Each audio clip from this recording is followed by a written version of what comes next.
અંદર સૌથી શ્રેષ્ઠ નદી હોય તો એ માં ગંગા છે. નદી નામ જાહ્નવી શ્રેષ્ઠા. આપણા સંસ્કૃતના શ્લોકો કહે છે સૌથી બધી નદીઓની અંદર સૌથી કોઈ શ્રેષ્ઠ નદી હોય તો ગંગા છે. બધા દેવોની અંદર કોઈ સૌથી શ્રેષ્ઠ દેવ હોય તો ભગવાન મારો ભોળોનાથ ભગવાન શંકર છે. સરસ મજાના શ્લોકો દ્વારા માં ભગવતીનું ચરિતામૃતમ કહેવામાં આવ્યું છે. ત્યારબાદ એક અધ્યાયની અંદર વૃત્રાસુરનું વર્ણન કરવામાં આવ્યું છે. આ જુઓ, આ થોડુંક શાંતિથી કથા સાંભળશો તો મારે તમને કથા એ સંભળાવી છે કે આપણા ભારત દેશના ઋષિઓએ, આપણા ભારત દેશના બ્રાહ્મણોએ દેવતાઓની સહાયતા માટે પણ કેવા કેવા કામ કર્યા છે એની કથા છે. જુઓ, ઘણા સમય પહેલાની વાત છે. હે શૌનકાદિ ઋષિઓ, સ્વર્ગની અંદર એક ત્વષ્ટા નામના ઋષિ થઈ ગયા. ઋષિનું નામ હતું ત્વષ્ટા. જુઓ, આપણા ગામની અંદર કેમ કુળગોર હોય, દાખલા તરીકે આપણા પ્રવીણ દાદા છે, માકા દાદા છે, રમેશ દાદા છે, બરાબર છે. એમ દેવતાઓની અંદર એક કુળગોર હતા, કુલગુરુ, જેનું નામ હતું ત્વષ્ટા. હવે આ ત્વષ્ટા નામના ઋષિએ માં ભગવતીનું આટલું બધું આરાધન કરેલું, આટલા બધા જપ કરેલા. એ જપના ફળ સ્વરૂપે આજે દેવતાઓ એ ત્વષ્ટા નામના ઋષિનું બહુ માનતા. ત્વષ્ટા ઋષિ જે કે દેવતાઓ માનવા તત્પર રહેતા. જે જ્યારે દેવતાઓનો યજ્ઞ કરવાનો હોય ત્યારે ત્વષ્ટા ઋષિને આમંત્રણ આપવામાં આવે, એ ત્વષ્ટા ઋષિ તમે અમારા આંગણે આવો, અમારા ઘરે માં ભગવતીનો યજ્ઞ હોય એની અંદર તમે પધારો. ત્વષ્ટા ઋષિ બધાના ઘરે યજ્ઞ કરવા જતા. પણ થયું એવું કે જ્યારે ઇન્દ્ર પણ યજ્ઞની અંદર પધારે, હવે થાય કેવું જોજો, એક જ જગ્યાની અંદર એક જ ક્ષેત્રના બે વ્યક્તિ આવે એટલે અસમંજસ થવાનું જ છે. અહીંયા બીજા કથાકાર આવ્યા હોય તો દીપકભાઈને ઈર્ષ્યા થવા મળે, જો મારી કરતા મોટો. આ તો જેની ઉપર માં ભગવતીની કૃપા હોય ને એ બધા ઈર્ષ્યાથી દૂર રહી. બાકી સમાન બે જોજો, બે હરખે હરખા દાનવીર હોય ને, ઓલો કે 1 લાખ તો ઓલો કે 1,11,000, ઓલો કે 2.5 લાખ તો ઓલો કે 2,61. ઈર્ષ્યામાં ને ઈર્ષ્યામાં મારી કરતા મોટો ન થવો જોઈએ. સમાન પદ વાળા બે વ્યક્તિ જ્યારે એક જગ્યાએ ભેગા થાય ત્યારે કોઈ પણ અસમંજસ થાય ને થાય. અસમંજસ ન્યા ન થાય જ્યાં મારે ભગવતી ચામુંડાની કૃપા હોય. એટલે સમજવાનું, જ્યારે આવું જીવનની અંદર આવે ત્યારે કોઈ દિવસ અભિમાન કે ઈર્ષ્યામાં નહીં રહેવાનું. થયું એવું કે જેવું ઇન્દ્રનું આસન હોય એટલું જ ઊંચું ત્વષ્ટા ઋષિનું.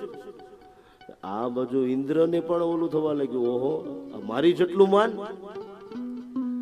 સમાન પદ વાળા વ્યક્તિને જ્યારે એક સરખા માન થાય ત્યારે કંઈક ને કંઈક અસમંજસ ઉભું થાય. જ્યાં પણ યજ્ઞ હોય ત્વષ્ટા ઋષિ આવે, ઇન્દ્ર આવે. ઇન્દ્રને જેટલા ઊંચા સિંહાસન ઉપર બેસાડે એટલા જ ઊંચું સિંહાસન ત્વષ્ટા ઋષિનું. આ બાજુ ઇન્દ્રની અંદર ઈર્ષ્યા આવી છે. એક દિવસની વાત છે, ત્વષ્ટા ઋષિમાં એને તો મનમાંય નથી. ત્વષ્ટા ઋષિનો દીકરો હતો જેનું નામ હતું વિશ્વરૂપ. હવે રોજ પિતાશ્રીને માં ભગવતીનું યજન કરતો જોવે એટલે વિશ્વરૂપને પણ થયું કે હું પણ બ્રહ્માજીને પ્રસન્ન કરું. મારા પિતાશ્રીની જેટલી ખ્યાતિ છે એટલી જ ખ્યાતિ મારી પણ વધે. માં ભગવતીની સ્તુતિ કરી, સાથે સાથે બ્રહ્માજીની પણ સ્તુતિ કરી. ઘોર તપ કરવા લાગ્યું છે. આ બાજુ ઇન્દ્રને ચિંતા વધવા લાગી. એક તો એનો બાપો મારી યારે હરખા સિંહાસન ઉપર બેન, એમાં પાછો દીકરો તૈયાર થાય. હવે પછી અમે જયારે જાઓ તો એક અરે 3 સિંહાસન. જે ઇન્દ્રનું માન હોય એટલું જ ત્વષ્ટા ઋષિનું. ઇન્દ્રને એમ થાય કે સૌથી વધારે માન મારું જ હોવું જોઈએ, મારી કરતા એનું સિંહાસન નીચું જ હોવું જોઈએ. અને આજે વિચાર કરે કે આ વિશ્વરૂપ યજ્ઞ કરવા જાય છે. આ વિશ્વરૂપ આજે બ્રહ્માજીને પ્રસન્ન કરવા જશે ને બ્રહ્માજી કદાચ રાજી થઈ જશે તો આ વિશ્વરૂપ કહે કે મને બીજું કાંઈ નહીં, ઇન્દ્રાસન આપી દો. તો બ્રહ્માજી તો આપી દે, ઘોર તપ કરે જેવું તપ એવું ફળ. અને પછી ઇન્દ્રએ કેવા કેવા કાર્ય કર્યા છે. ઇન્દ્રએ સાક્ષાત પેલા કામદેવને મોકલ્યા, જાઓ કામદેવ આનું તપ ભંગ કરો. સુંદર અપ્સરાઓને મોકલવામાં આવી, એને પણ કહેવામાં લાગ્યું જાઓ તમે આનો તપ ભંગ કરો. પણ જ્યાં માં ભગવતીના ભજનની અંદર જે એકાકાર થઈ ગયા હોય, એને દુનિયાની કોઈ માયા સ્પર્શ કરી શકતી નથી. જુઓ, ભગવતીનું ભજન કરો ને ત્યારે સમજવાનું કે આખું સંસારમાં આપણું મન ન જાય. નહીતર ખાય કેવું, હાથમાં માળા હોય, ધ્યાન કેમાં હોય? ઓલા છોકરાઓ શું કરતા હશે? જેવા છોકરાઓ એ ચૂપ બેસો જપ કરું છું.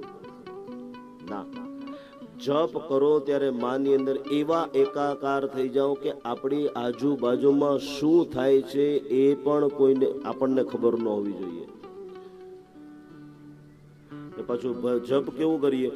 જપ કરીએ ને ક્યાંક થોડુંક દુઃખ આવે, માં તારું ભજન કરું છું મારે દુઃખ, ના, એવું નહીં વિચાર કરવાનો. માતાજીની સાથે જયારે એકાકાર થઈ જાઓ, આપણી આજુબાજુમાં શું થઈ રહ્યું છે એનું પણ આપણને ભાન ન હોય ત્યારે સમજવાનું આપણે સાચા દિલથી માનું યજન કરી છીએ. ને આ બાજુ વિશ્વ રૂપે તો એવું ઘોર તપ કર્યું અને કેવી અપ્સરાઓ દેખાણી, છતાં પણ એની અંદર મન ન લાગ્યું. આ બાજુ કામદેવ દોડતા દોડતા આવ્યા ઇન્દ્ર પાસે. અરે ઇન્દ્ર મહારાજ, એનું તપ ભંગ કરાવવાની કેટલી કોશિશ કરી, પણ એ તપ ભંગ કરવાની કોશિશથી અમે બધા વિસ્ફળ ગયા. શું વાત કરો? આ બાજુ ઇન્દ્ર પોતે મૂંઝાણા. હવે તો પોતે ગયા છે અને આજે ખુલ્લું વજ્ર લઈ અને જે જગ્યાએ આ ત્વષ્ટા ઋષિનો દીકરો વિશ્વરૂપ આજે બ્રહ્માજીને પ્રસન્ન કરવા માટે ધ્યાન અવસ્થામાં હતો, અને આજે ઇન્દ્રે જ્યાં વજ્રનો પ્રહાર કર્યો, આજે મસ્તક ધડથી અલગ કરી નાખ્યું. હાહાકાર મચી ગયો. તમામ દેવી દેવતાઓ વિચાર કરવા લાગ્યા, અરે ઇન્દ્ર, તમે આ શું કર્યું? આ ત્વષ્ટા ઋષિનો દીકરો વિશ્વરૂપ, એને તમે મારી નાખો. અરે મારી જ નાખો ને, કદાચ બ્રહ્માજી રાજી થઈ જાય તો એ મારી પાસે ઇન્દ્રાસન માગે ને મારે ઇન્દ્રાસન દેવું પડે. જ્યાં વિશ્વરૂપના પિતા ત્વષ્ટાને ખબર પડી કે ઇન્દ્રે મારા દીકરાને મારી નાખ્યો, પછી તો ઘોર આ બાજુ ત્વષ્ટા ઋષિ યજ્ઞ ચાલુ કર્યો. હે માં ભગવતી, એવી કૃપા કર કે જેણે મારા દીકરાને માર્યો છે એનો બદલો લેવા વાળો દીકરો મારા ઘરે જન્મે. ને તપના ફળ સ્વરૂપે એ જ યજ્ઞમાંથી વૃત્રાસુર પ્રગટ થયો, ભયંકર રૂપ વાળો. આમ જોવા જો તો આકાશ સુધી દ્રષ્ટિ કરો તો એનું મોઢું ન દેખાય, ભયંકર સ્વરૂપ વાળો. જુઓ, જ્યારે ત્વષ્ટા ઋષિ યજ્ઞની અંદર મંત્ર બોલતા હતા, મંત્રની અંદર થોડીક ભૂલ થઈ ગઈ. કેવી ભૂલ થઈ ગઈ? આહુતિ આપતા હતા ત્યારે ઇન્દ્રને મારે એવો દીકરો નહીં, પણ ઇન્દ્ર દ્વારા મરે એવો દીકરો પ્રગટ થાય. ઇન્દ્ર શત્રુર વિવરધસ્વ. જો કેવી મિસ્ટેક થઈ ગઈ. મિસ્ટેક કેવી થઈ? ઇન્દ્રને મારે એવો દીકરો નહીં, ઇન્દ્ર દ્વારા મરે એવો દીકરો પ્રગટ થાય. પછી તો પોતાની ભૂલ સમજાણી. હે પિતાશ્રી, આજ્ઞા આપો, શું કરવાનું છે? બસ આખા દેવતાઓ ઉપર ચડાઈ કરો ને ચડાઈ દ્વારા દરેક દેવતાઓને કષ્ટ આપો. ઇન્દ્ર પાસેથી સિંહાસન લઈ લ્યો, કારણ કે ઇન્દ્રે મારા દીકરાને મારી નાખ્યો. તારો જ ભાઈ હતો એ વિશ્વરૂપ. પિતાશ્રીની આજ્ઞા લઈ આજે ખુદ વૃત્રાસુર ભયંકર યુદ્ધ દેવતાઓ સાથે કરવામાં આવ્યો છે. દેવતાઓ પાસે જે કોઈ પણ સંપત્તિ હતી, સંપૂર્ણ સંપત્તિ આજે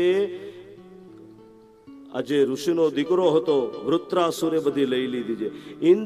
ઇન્દ્રને તો સિંહાસન સહિત ઢસડીને ફેંકી દીધો.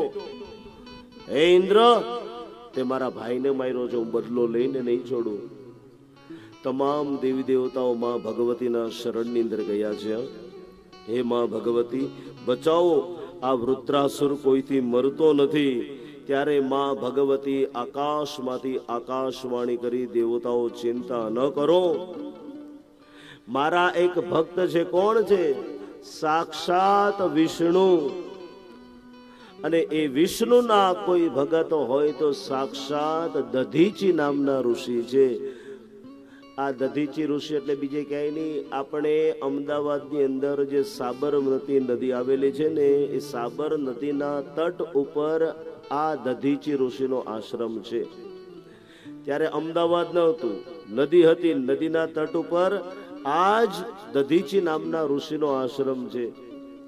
એક કામ કરો, શું એ દધીચી ઋષિ જેણે આજીવન ભગવાન નારાયણનું સ્મરણ કરેલું હોય, આજીવન ભગવાન નારાયણની સેવા કરેલી હોય, આજીવન હંમેશાને માટે આખું શરીર નારાયણમય વિષ્ણુમય જેનું શરીર થઈ ગયું છે, એ જ તમારી કૃપા કરશે. ત્યારે તમે એક કામ કરો, તમામ દેવી દેવતાઓ જાઓ વૈકુંઠની અંદર. વૈકુંઠની અંદર મારી આજ્ઞાથી વિષ્ણુ ભગવાન પોતાની પત્ની એટલે કે મહાલક્ષ્મીની સાથે રહે છે, નિવાસ કરે છે.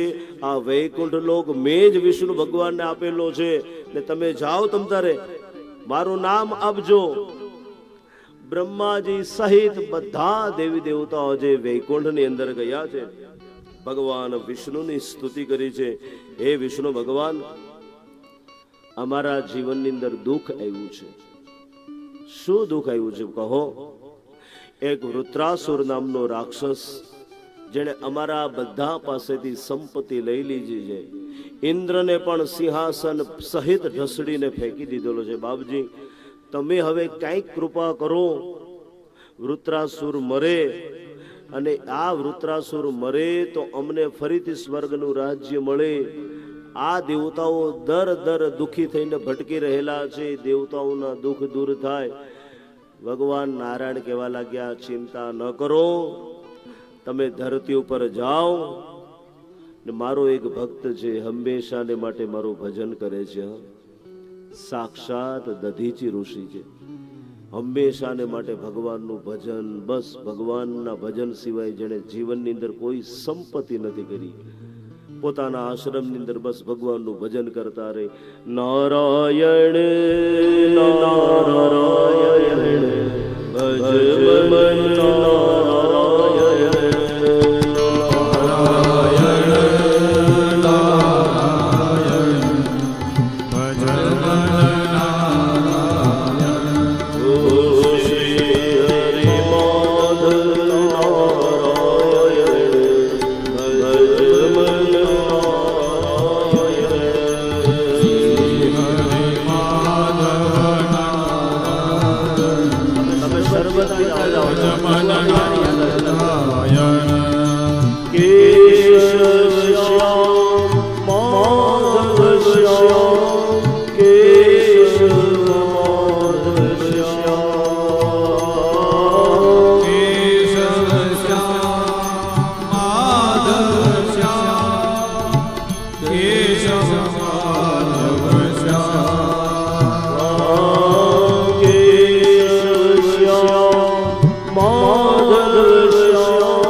ભગવાન નારાયણની સ્તુતિ કરી આપણે પણ પ્રેમથી કરી શકીએ.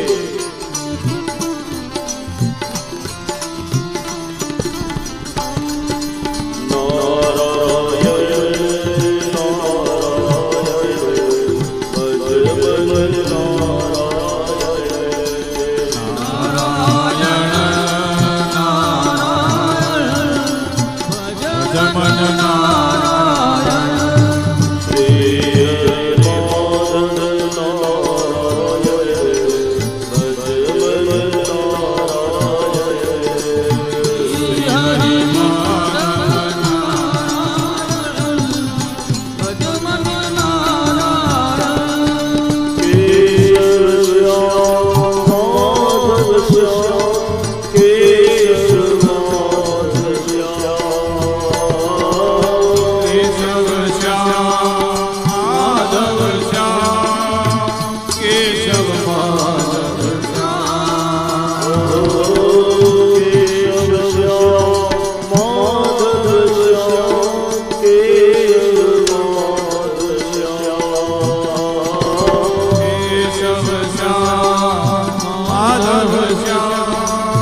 કેશવ માધવ શ્યામ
ભગવાન નારાયણને પ્રણામ કર્યા. નારાયણે કીધું, સાંભળો દેવતાઓ, આ જગતની અંદર અમે ત્રણ દેવતાઓ બ્રહ્મા, વિષ્ણુ અને મહેશ, આ ત્રણ દેવતાઓ માં ભગવતીનું આરાધન કરી ભગવતીએ આપેલી શક્તિ દ્વારા અમે આ ત્રણ દેવતાઓ જગતની રક્ષા કરીએ છીએ, જગતનું ભરણ પોષણ કરીએ છીએ અને જગતનું સર્જન કરીએ છીએ.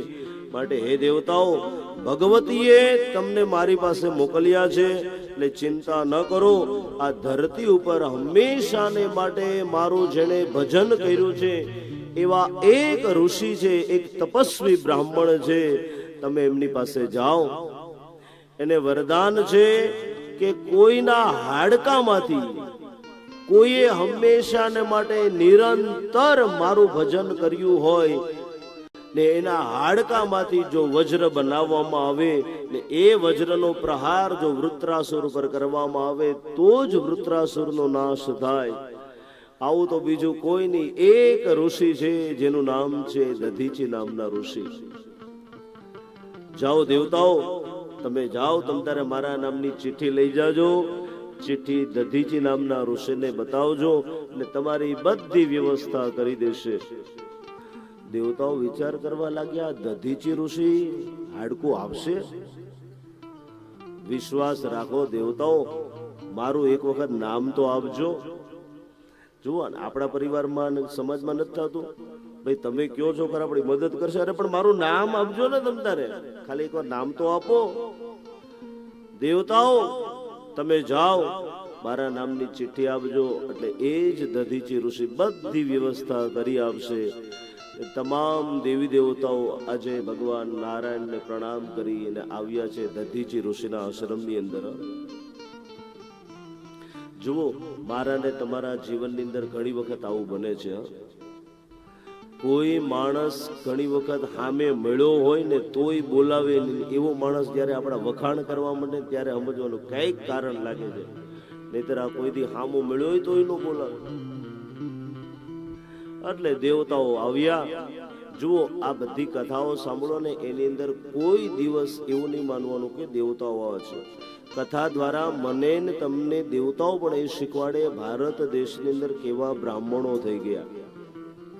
જેમ સવારની અંદર જ કથામાં આપણે સાંભળેલું ને, મયુરધ્વજ નામના કથાની, રાજાની કથા, કેવું ભગવાનને શરીર અર્પણ કરી દીધું. આવ્યા છે દેવતાઓ, ખૂબ વખાણ કર્યા. દધીચી ઋષિ, તમારી જેવા તો કોઈ બ્રાહ્મણ ન મળે. કેમ? તમે તો હંમેશાને માટે નારાયણનું ભજન કર્યું. તમારું આખું શરીર નારાયણ નારાયણ વિષ્ણુમયમ ઇદમ શરીરમ. રૂવાડે રૂવાડે તમારા ભગવાન નારાયણનો આ જપ છે. આખા શરીર, આપણે કહીએ ને સર્વમ વિષ્ણુમયમ જગત, એમાં જે સર્વમ વિષ્ણુમયમ ઇદમ શરીરમ કોનું? દધીચી ઋષિનું. આખું શરીર વિષ્ણુમય જ જેનું થઈ ગયું હોય. ઓલું ખબર છે તમને? ઓલી ઈયળ હોય ને, ભમરી ઈયળ માંથી જ બને. એટલે જ્યારે ઈયળ સ્વરૂપમાં હોય ને, એટલે ઓલી ભમરી આવે એને દંશ દે, એટલે ઓલી ભમરી ક્યાંની ચિંતન કરતી, હમણાં ભમરો આવશે મને ડંખ મારશે, ભમરો આવશે મને ડંખ મારશે. ચિંતનમાં એ ઈયળ ક્યારે ભ્રમરીમાં પરિવર્તિત થઈ જાય એને ખબર જ ન પડે. એમ દધીચી ઋષિ ભગવતમય બની ગયેલા, રોમે રોમ વિષ્ણુ રોમે રોમ નારાયણ એવા દધીચી નામના ઋષિ છે. દધીચી ઋષિ કહેવા લાગ્યા, દેવતાઓ તમે મારા બહુ વખાણ કરવાનું બંધ કરો. હવે શા માટે આવ્યા છો એનું કારણ અમને બતાવો. દેવતાઓ કહેવા લાગ્યા, એમાં ઋષિ છે એવું કે એક વૃત્રાસુર નામનો રાક્ષસ છે, એ મરતો નથી. હવે ભગવાન એમ કહે છે કે તમારા હાડકામાંથી જો વજ્ર બનાવવામાં આવે ને વજ્રનો પ્રહાર જો વૃત્રાસુર ઉપર કરવામાં આવે તો એનું મૃત્યુ થાય. બાબજી દધીચી ઋષિ કહેવા લાગ્યા, દેવતાઓ સીધું કહી દો ને, મને મારી નાખવા જ આવ્યા છો. જ્યાં સુધી હું મરું નહીં ત્યાં સુધી મારા હાડકાઓ તમને ન મળે. પણ સાંભળો દેવતાઓ, તમે મારા બહુ વખાણ કર્યા, તમે મારી બહુ પ્રશંસા કરી, એટલા માટે હાડકા દેવા તૈયાર નથી થયો હો. મારા નારાયણે મારા નામે ચિઠ્ઠી લખી છે ને આજે જો ન આપું તો મારી ભક્તિ લાજે. આવા દેશના બ્રાહ્મણો થઈ ગયા છે. જન્મો જન્મ સુધી મેં ભગવાનનું ભજન કર્યું હોય, મેં ભક્તિ કરી હોય ને આજે જો હાડકા દેવા તૈયાર ન થાવ તો મારી ભક્તિ લાજે. ચિંતા ન કરો તમ તારે, હું આજે મારા હાડકા દેવા તૈયાર થઈ શકું. કરવું શું? સુવર્ચા નામની પોતાની પત્ની હતી. હવે પત્નીની સામે દેહનો ત્યાગે કેમ કરવો? પોતાની પત્નીને કીધું, દેવી એક કામ કરો, તમે બાજુના આશ્રમની અંદર જાઓ, થોડી ગાયોની સેવા કરો, ત્યાં કોઈ ઋષિ નથી. ને આજે સુવર્ચા પોતાની પતિનું આજ્ઞાનું પાલન કરતા કરતા બાજુના આશ્રમની અંદર ગયા. હવે યજ્ઞશાળા તો હતી જ, દર્ભ લીધો અને દર્ભમાંથી ગાય બનાવી છે દધીચી ઋષિ. આ ઘણી વખત ખાલી તમે દ્રશ્ય જુઓ ને આમ લાગે આહા, આપણા ભારત દેશના બ્રાહ્મણો ઋષિઓ કેટલી પોતાની સંસ્કૃતિના રક્ષણ કરવા માટે, અરે દેવતાઓની પર આવેલા દુઃખને દૂર કરવા માટે પોતાની જાતના પણ બલિદાન આપવા માટે કોઈ દિવસ ખચકાયા નથી. દર્ભમાંથી ગાયને બનાવી આખા શરીરે. હવે આ દધીચી ઋષિ ગોળ ચોપડીઓ છે, ગાયનું નિર્માણ કર્યું. ગાય ચાટતી જાય, આખા ચામડા ચાટી નાખ્યા છે. આખું શરીર આજે શાંત થઈ ગયું દધીચી ઋષિનું. ને બસ હવે તો શરીરની અંદર ખાલી હાડકા વધ્યા છે.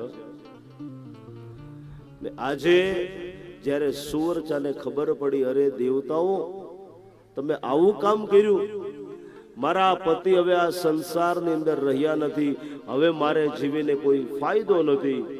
આ બાજુ સુવર્ચા પોતે આજે સતી થવા તૈયાર થયા છે. ચિતા બનાવવામાં આવી અને ચિતા ઉપર પોતે બિરાજમાન થયા. એ ચિતા ઉપર જ્યાં અગ્નિ આપવામાં આવે ત્યાં તો આકાશમાંથી આકાશવાણી થઈ, હે સુવર્ચા તમે સતી થાવ એ યોગ્ય નથી. કેમ? તમારા ગર્ભની અંદર બાળક છે. ઓહો, જો તમે સતી થશો તો તમને બાળ હત્યાનું પાપ તમને લાગશે. ને ત્યારે એ જ સુવર્ચા ચિતાની નીચે ઉતર્યા અને બાજુમાં એક મોટો ધારદાર પથ્થર હતો. પથ્થરને આજે પોતાના પેટથી પથ્થરથી આખા પેટને ચીરી અને એ બાળકને બહાર લઈ આવ્યા, પીપળાના પાન ઉપર મૂક્યા ને પીપળાના વૃક્ષને પ્રાર્થના કરી, મારા દીકરાની રક્ષા કરો. એ પીપળા ઉપર જે દીકરાને પધરાવ્યો સાક્ષાત પીપલાદ નામના ઋષિ થયા, જેને આપણા વેદોની રક્ષા કરી. કોણ કે છે સિઝેરિયન ફોરેનની દેન છે? આ સિઝેરિયન પહેલામાં પેલું આપણા ભારત દેશમાં થયું. આવા ગ્રંથો વાંચીએ ત્યારે ખબર પડે. આખું પેટ ચીરી ને પોતાના બાળકને લઈ આવ્યા, પછી પોતે સતી થઈ ગયા. કેવી હાલત એ પત્નીની થઈ હશે. ને આજે આજ દેવતાઓ દધીચી નામના ઋષિના હાડકામાંથી વજ્ર બનાવ્યો ને ઇન્દ્રને સોંપવામાં આવ્યો. હાલો ઇન્દ્ર. દધીચી ઋષિ રાજી થઈ ગયા, આ વજ્ર પણ બનાવી દીધું અને હવે વૃત્રાસુર મરશે. ને એ જે રણભૂમિની અંદર વૃત્રાસુર આવ્યો, દેવતાઓને તો ગળવા માંડ્યો. એવું ભયંકર યુદ્ધ. ને વૃત્રાસુરે જે રથ ઉપર બેસી ઇન્દ્ર યુદ્ધ કરવા માટે આવ્યા હતા, એ રથને જ્યાં ધક્કો માર્યો, રથ ભાંગી ગયો. પછી તો ઇન્દ્ર પોતાના પ્રાણ બચાવવા માટે ઐરાવત હાથી ઉપર બેસીને જે વૃત્રાસુર સામે યુદ્ધ કરવા આવ્યો. પણ વૃત્રાસુરનું જ્યાં બળ જોયું, ઐરાવત નામના હાથીને જ્યાં ધક્કો માર્યો, ત્યાં તો વૃત્રાસુર હાથી પડી ગયો, ઇન્દ્ર પોતે વજ્ર સહિત નીચે પડી ગયો. આ બાજુ ઇન્દ્ર પણ પોતે ભયભીત થવા લાગ્યા. કેવા ભયભીત? હાથમાંથી જે વજ્ર હતું એ ધ્રુજવા માંડ્યું. ને ત્યારે આ વૃત્રાસુર કેવા લાગ્યો, અરે ઇન્દ્ર, તમને તો ખબર છે મારું મૃત્યુ છે જ ને તમારો વિજય પાકો છે, તો આવા ડરીને શું કામ લડો છો? મને ખબર છે મારું મૃત્યુ થવાનું છે, તમારા હાથની અંદર વજ્ર છે. સાંભળજો ઇન્દ્ર, તમારા હાથની અંદર રહેલા વજ્રની અંદર મને વજ્રના દર્શન નથી થતા, મને મારા નારાયણના દર્શન થાય છે. અંદર મરદ થઈને લડો. અરે ડરવું મારે જોઈએ કે મારું મૃત્યુ થવાનું, તમે ડરો છો? પણ છેલ્લે એ વૃત્રાસુરે સ્તુતિ કરી ભગવાનની. આહા, ભાગવતજીની અંદર આવા પ્રસંગ છે, બહુ મજા આવે. હે પરમાત્મા, મને ખબર છે આજે મારું મૃત્યુ છે, પણ પરમાત્મા અંત સમયે હું તમને સ્તુતિ કરું કેવી.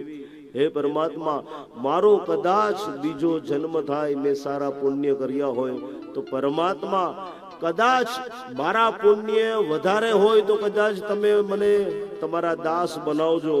કદાચ હે પરમાત્મા, કદાચ ઓછા પુણ્ય હોય તો એના દાસના દાસ બનાવજો. માં ભગવતી મારી પર કૃપા કરે. માં ભગવતીનું જેને યજન કર્યું હોય ને, હે પરમાત્મા, હું એની સેવા કરી શકું. હે જીરે દાસ રહીએ, શાંતિ મળે શાંતિ પવાડે સંત કહીએ.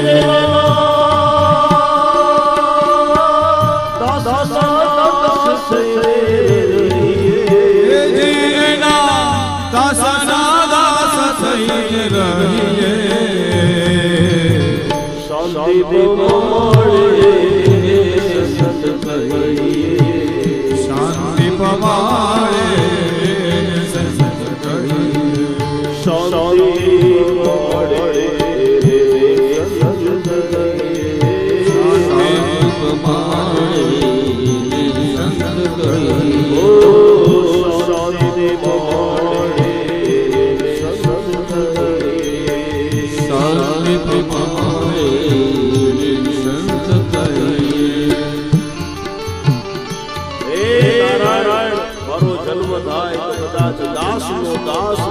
જેને તારી ભક્તિ કરી હોય, હું એના પગ દબાવું, એના ચરણની સેવા કરું.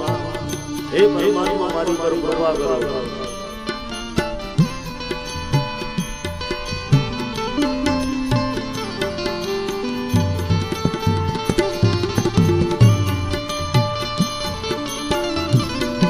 સરસ સરસ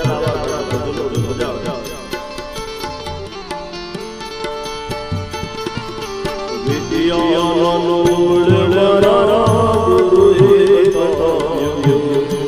વિદ્યાનું મૂળ મારા ગુરુએ બતાવ્યું. વિદ્યાનું મૂળ મારા ગુરુએ બતાવ્યું. વિદ્યાનું મૂળ મારા ગુરુએ બતાવ્યું. પછી માસ્તરનો માર્ગ શીખાયે. પછી માસ્તરનો માર્ગ શીખાયે. શાંતિ મળે જય હો. શાંતિ પમાડે સંત કહે. શાંતિ મળે સંત કહે.